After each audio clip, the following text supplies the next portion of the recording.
Meilleurs vœux 2019. Des vœux de richesse variée pour chacun d'entre vous. Richesse de vie, richesse de santé, richesse de projet, richesse d'espoir. Je formule aussi un vœu particulier pour les Parisiennes et les Parisiens.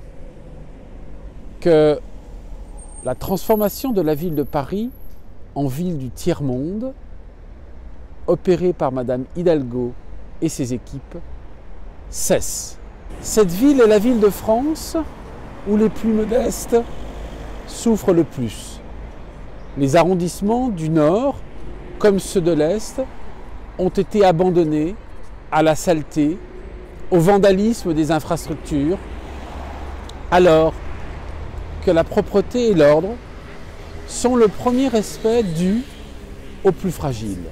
La bétonisation systématique des îlots de verdure, qui restent nombreux à Paris, nous fait suffoquer et nous inquiète. Comme dans les villes du tiers-monde, les Parisiens n'en peuvent plus des nids de poules sur la chaussée, qui abîment leurs vélos, leurs scooters, et les bouchons où ils sont condamnés pendant des heures interminables à rester immobiles dans le bus ou au volant de leur véhicule. Bien que très favorable à la place du vélo dans la ville, elle ne peut plus continuer de cette manière anarchique. Tellement de pistes cyclables débouchent dans des carrefours où la circulation est terrible, comme à la Concorde, ou comme ici dans le 12e arrondissement, sur la place Daumesnil. Les conducteurs de trottinettes ne sont jamais interpellés, les cyclistes eux-mêmes ne sont pas réglementés, ceux qui conduisent sur les trottoirs, à la grande frayeur des piétons. Ou comme les automobilistes qui, dans l'absence de parking construit dans cette ville, se garent sur les pistes cyclables.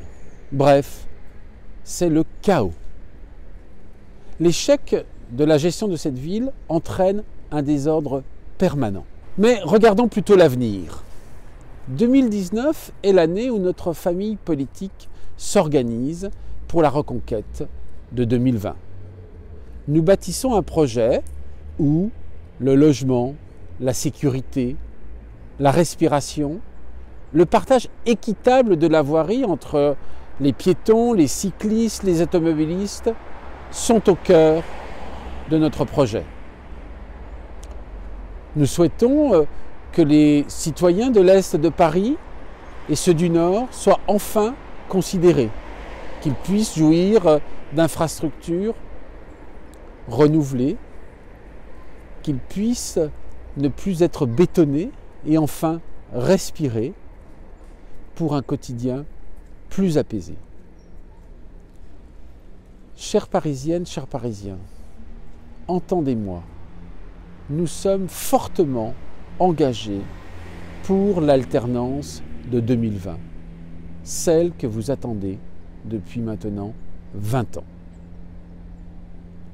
À tous les Françaises et les Français, je souhaiterais également attirer l'attention sur le besoin de fraternité dans notre pays.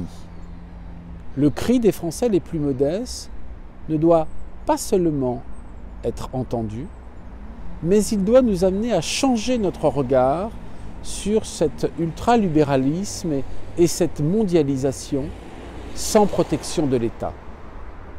C'est une urgence.